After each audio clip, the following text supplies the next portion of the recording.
આ જ મુગટ ઉતારીને તારા સિરે મૂકેલું કે અમારી જવાબદારી ઓછી થાય, અમારો આ રાજકારભાર અમે ન સંભાળતા તું સંભાળીને હું નિવૃત્ત બનીને કંઈ સંયમ માર્ગે કે સારા માર્ગે જઈ શકું. એને બદલે આજે તું પોતે સંયમ માર્ગે જઈ રહ્યો છે અને અમને કોઈ ખબર જ નહીં, અચાનક કામ. એ વત્સ, તું જઈ રહ્યો છે એ તો બરાબર છે, પણ તું થોડું થોડું યાદ કર, તું બચપનમાં કેવી રીતે ચાલતો હતો. તારી આંગળી પકડીને મેં તને ચલાવ્યો હતો. ત્યારે હું એમ વિચારતો હતો કે ઘડપણની લાકડી તું બનીશ, તું મને ઘડપણમાં કામ લાગીશ, મારો ટેકો થશે. પણ આજે એમ લાગે છે કે તું ફક્ત મારા માટે નહીં પણ આખા જગતનું જીવ માત્રનું કલ્યાણ કરવા માટે જન્મ્યો છે. તું માત્ર મારો દીકરો નહીં પણ આ જગતનો નાથ છે. હવે એટલું ધ્યાન રાખજે દીકરા, એટલું ધ્યાન રાખજે કે આ મિથિલા નગરી, આ વિનિતા નગરીને ક્યારે ભૂલતો નહીં, આ પિતા અને માતાને ક્યારે ભૂલતો નહીં, ભલે રાગવશ નહીં, વૈરાગ્યવશ પણ ક્યારે ભૂલતો નહીં. અહીં આવજે, જ્યારે જ્યારે વિહારમાં અનુકૂળતા હોય અહીં પધારજે અને અમને બધાને બોધ આપજે. અને ભવિષ્યમાં એવું બને કે આ બોધિ બી અમારામાં રોપાઈ જાય અને અમે પણ તારા માર્ગે ચાલી નીકળીએ. આ હું ખરેખર મારા હૃદયના ભાવપૂર્વક બોલું છું. અહીંયા કને આ તમને સંભળાવવા માટે નથી બોલતો, પણ આ મારા હૃદયના અંતરના ભાવ છે. જ્યારથી આ સ્ટેજ ઉપર હું આવ્યો છું 5 દિવસથી એવો કોઈ દિવસ ગયો નહીં કે હું રડ્યો ન હોઉં. કોઈ દિવસ એવો નહીં ગયો કે રડ્યો ન હોઉં. સાચા ઉપરથી રિયલી આંસુ ટપકે. અંદરથી તો રડ્યો જ છું પણ ઉપરથી આંસુ ટપકતા હતા.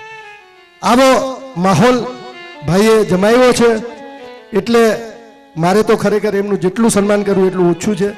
ભાઈ નિલેશભાઈ, રૂપિયા તો કઈ મોટી ચીજ નથી. હું તમને ખરેખર હૃદયપૂર્વક ભેટવા માંગુ છું, હૃદયપૂર્વક ભેટવા માંગુ છું, હૃદયપૂર્વક ભેટવા માંગુ છું.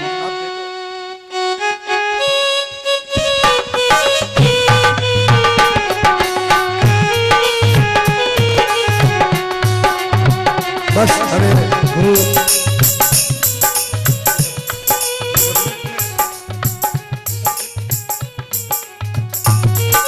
પ્રભુ પધાર, ભલે તું સંયમ માર્ગે ભલે જાય પણ હંમેશા ધ્યાન રાખજે સંયમનો માર્ગ શુરાનો છે. મારી કોઈ તાકાત નથી કે હું તને શિખામણ આપું. તું તો પોતે 3 જ્ઞાનનો ધણી છે અને બીજા 2 જ્ઞાન મેળવવા તું જઈ રહ્યો છે. જગતનું કલ્યાણ કરવા જોઈએ, છતાં એક પિતાનું હૃદય છે, ક્યારે પણ સલાહ આપ્યા વિના કે સૂચના આપ્યા વિના જવા ન દે. તો આજે હું તને આ છેલ્લી સૂચના આપું છું, જગતનું કલ્યાણ કર, તારું કલ્યાણ કર અને બધા જીવોને તારવા માટે ભગવાન અમને પણ સાથે સાથે તારજે. કુળદીપક થઈને આજે આ કુળને તે અજવાળ્યું, છોડી માયાને મમતા પદ લીધું હતું તે આજ જાગ્યા ભાગ્ય અમારા, તે માર્ગ દરો છે પાવન જગમાં જય જય જય જય જય જય.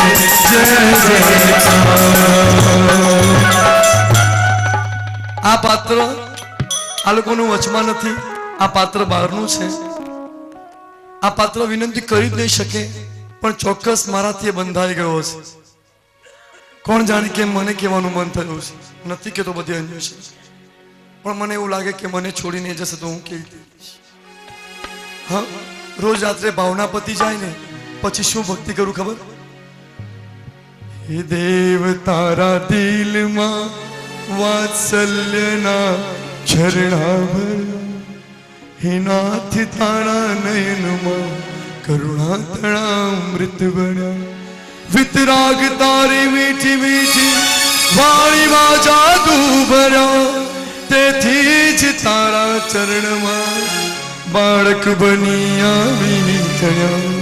હે દેવ અમારા આજથી તારો બનીને જાઉં છું, દિલડાના દેવ તુજને દિલ દઈને જાઉં છું.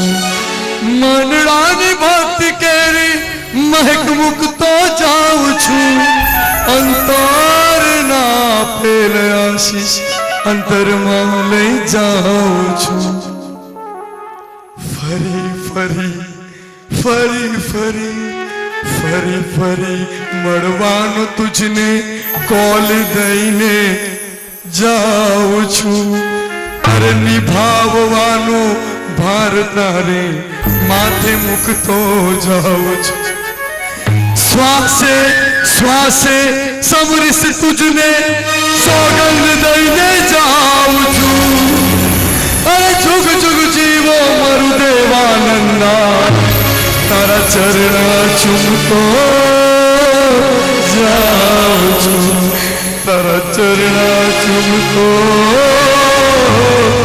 જાઉં છું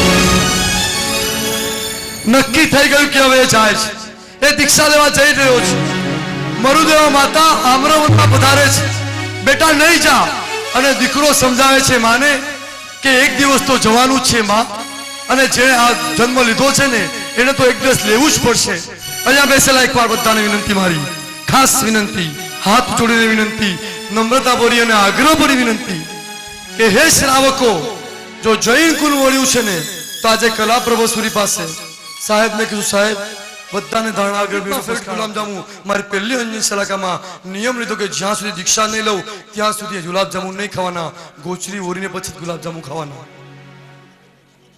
બીજી અંજન સલાકામાં બીજી એક ત્રીજી એક આજે 31 અંજન સલાકા છે લગભગ બધી મીઠાઈ ગાયબ થઈ ગઈ છે તમને સાચું કહું આજે જ્યારે હું અંદર ભોજનશાળામાં જાઉં ને જેવી પેલી મીઠાઈ આવે ને એટલે બધા મને સાધુજી ભગવાન સાધુ ગણ જ દેખાય એક નિયમ પ્લીઝ લેશો ભાઈ કમલભાઈ ચંદુભાઈ બધા આપણે દીક્ષા લેવી જ પડશે નહીં ચાલશે રિયલી કહું બહુ ફેક્ટ છે આ એકદમ હા એક નિયમ ચાલો ભાઈ હાથ જોડો જલ્દી જેને લેવું હોય શાસન ગમ્યું હોય વીર ગમ્યા હોય પરમાત્મા ભાવની આજ્ઞા ગમી હોય અને ગુરુ ગમ્યા હોય હાથ જોજો જબરજસ્તી નહીં હે પણ હૃદયથી કહું લેજો ભાઈ ચલો હાથ જોડો જો સાહેબ એકવાર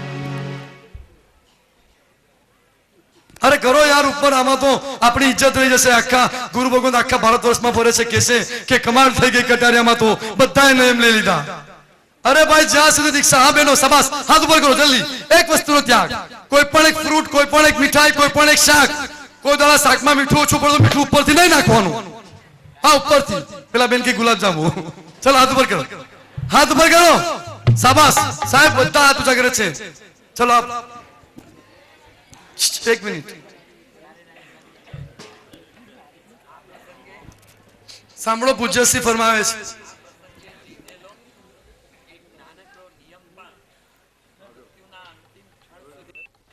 આપણને વૃત્તિના વિચારોમાં અને વૃત્તિના ભાવમાં રાખશે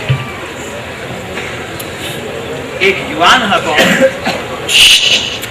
જ્યારે અંજન સલાકાના આવા પ્રસંગો એને જીવનની અંદર પહેલી જ વખત એને નિહાળવાનું મળ્યું અને કલ્યાણ થશે આ દીક્ષાનો અને ભગવાન આટલું બધું છોડે છે જેના નસીબે જેના સર્વોત્કૃષ્ટ પુણ્ય કેટલું આપ્યું છે એમને કેટલું મળ્યું છે અરે દેવો પણ જેના તહેનાતની અંદર છે આવા ભગવાન બધું છોડે છે તો હું કાંઈ ન છોડી શકું એટલે ગુરુ મહારાજને કહે છે આપ જે કહો એ હું છું ગુરુ મહારાજે એના ઉપર છે તારા